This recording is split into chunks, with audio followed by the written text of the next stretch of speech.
Let's go to this conversation now. The Centre for Development and Enterprise has called on the new Chief Justice Mandisa Maya to play an active role in reforming the Judicial Service Commission.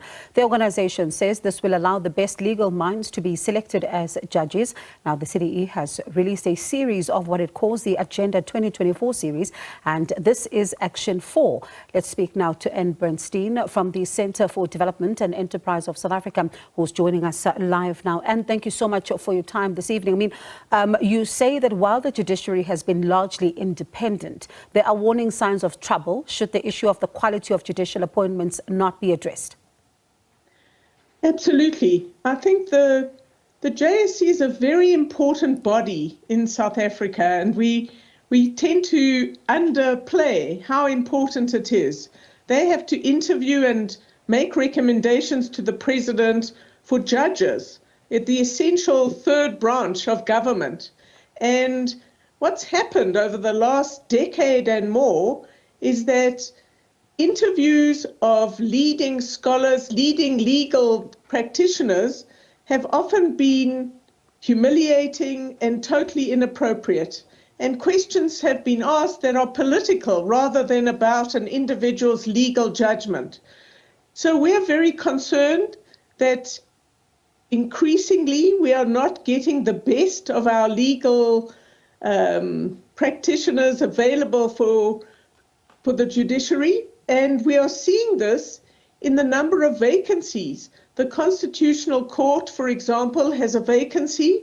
And last year, there were interviews for judges for the court, and these had to be taken to the High Court, and the JSC had to back down and redo their interviews because they were not done fairly. Irrational deliberations has been one of the accusations about JSC interviews. So then they called for people to apply in April this year, and there weren't enough people. You have to nominate 4 people to the president for 1 vacancy. They've called for new interviews in October, and there are not enough applicants. This is a really bizarre and dangerous situation for the country. Becoming a constitutional court judge should be the apex of a legal career, and people are not wanting to apply. And when it comes to that, let's stay with that point that you just made at the end there. When it comes to how some of the interviews have been conducted, and of course a lot has been said, and you've just, expressed your concerns as well. How much of a deterrent does this then, have when it comes to those who possibly could say, I'm willing, or I could potentially put my hand up, but now looking at how things have been done, maybe I might not? Well, there are a number of individual reports of leading people who are judges in one level of the court who tried to apply for the Supreme Court or the Constitutional Court, were treated so badly that they then didn't apply again. So we are seeing senior legal people, retired judges, and senior advocates starting to speak out about this phenomenon, that the JSC has not been managed properly, not been led by the Chief Justice in many occasions in a way that is conducive to objectively interviewing candidates and making sure that the country gets the best legal talent available for the judiciary. So how does one who leads the JSC then strike a balance? Because in some cases, maybe they may say that I don't want to stifle the debate, and I certainly don't want to, get some of the JSC members themselves not to ask the burning questions. But at the same time, you say that this must be done with careful consideration. So how does, the one who heads this particular process strike a balance? Well, we're suggesting 2 things. Firstly, the JSC has recently adopted criteria for the appointment of judges to be used in the interviews. And these are appropriate and objective criteria, and they need to be applied fairly and consistently, an important role for the chairman. Secondly, we're saying that the people who nominate the members of the JSC, which is Parliament, the President, legal bodies, they need to think very seriously about the kinds of people we want choosing the new judges for South Africa.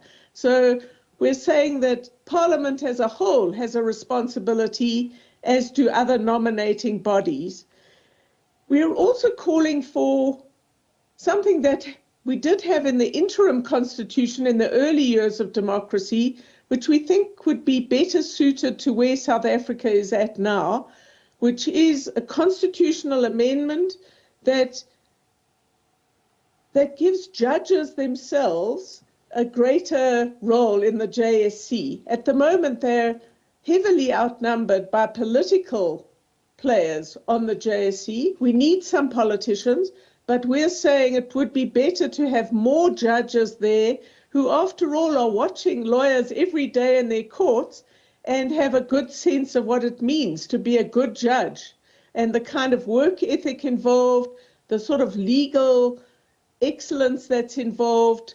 And we need to stop the politicization of the JSC. And that's an important role for the chairman, not to curb free speech, but to make sure that the questions that are raised are about a candidate's legal judgments, about their legal career, about their work ethic as a lawyer. So we should allow free rein for appropriate questioning, not about all sorts of things that are extraneous to being a judge and the quality of your expertise to bring to such an august office. I suppose what you're saying is also then, inevitably taking us then to look at the state of the judiciary. And one wonders, what role then does civil society, particularly those who are watching this particular space, then do or, play as a role when it comes into ensuring that, there are safeguards here, but also some of the concerns are addressed, but also, of course, the freedom to then continue to allow the judiciary to be independent? Well, we're saying up until now, concerns about the JSC and its functioning have largely been left to legally oriented or constitutionally oriented NGOs and to the legal profession. We're trying to mainstream this. We're saying this should be a priority issue for the GNU. It should be a priority issue in government business discussions where they are talking about the criminal justice system, and the independent judiciary is very important in that respect. And we're saying that wider civil society should also not be taking the independence and excellence of our judiciary for granted. It's very important in a country like South Africa with a sophisticated economy dealing with massive corruption that we have both good and skilled and independent judges.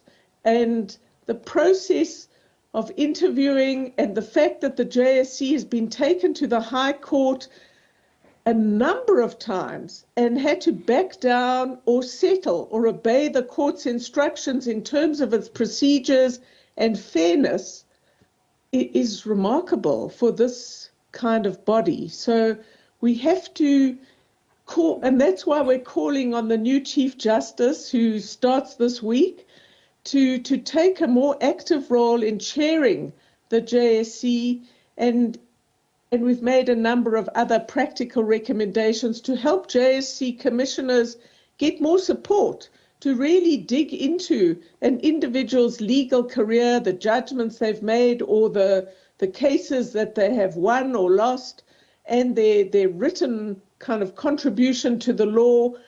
We need more support to the commissioners so that they can do proper research and not more superficial questions often that are inappropriate. And I suppose as we end off our conversation there, we haven't even begun to talk about the issue of backlogs when it comes to the cases, the issue of resources, as you say, even for the courts themselves to have, sufficient researchers, and also the issue of equipment in some of the cases where recording devices are not even able to record. But Anne, thank you so much for talking to us this evening. Do appreciate it. That is Anne Bernstein there from the Centre for Development and Enterprise of South Africa.